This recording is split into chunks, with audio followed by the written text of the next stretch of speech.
Kita sadar nggak sih kita sedang hidup di negara seperti apa? Dalam karya Plato yang berjudul Politeia, ngajarin kita tentang keadilan negara.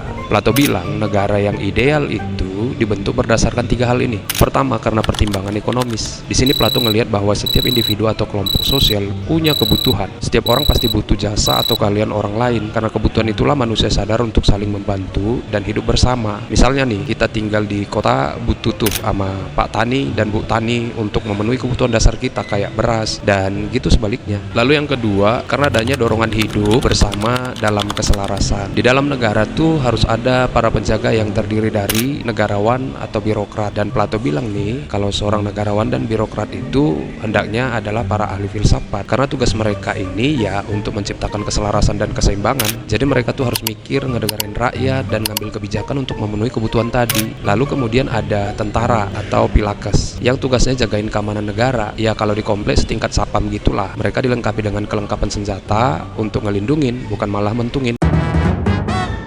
Ya pasti yang dilindungi masyarakat dong. Dan yang selanjutnya ada para ahli nih, kayak petani, pedagang, buruh, nelayan, dan lain sebagainya yang nyediain jasa atau kebutuhan hidup secara ekonomis. Dan yang ketiga, untuk mencegah adanya penyalahgunaan kekuasaan oleh negarawan atau birokrat kayak korupsi, pemerasan, nepotisme, dan lain sebagainya, Plato ngusulin agar mereka yang udah hidup di kursi kekuasaan harus dibebaskan dari hak milik pribadi karena seluruh hidup mereka udah ditanggung nih sama negara. Mereka hendaknya hidup bersama dalam asrama dan semua kebutuhannya udah dilengkapi dengan prinsip yang sama. Menurutmu, kamu tinggal di negara nggak sih? Atau ini terlalu ideal nggak sih untuk sebuah negara yang korupsinya lebih besar dari hutang negara? Atau ini kayak hanya ide mimpi di siang bolong ya?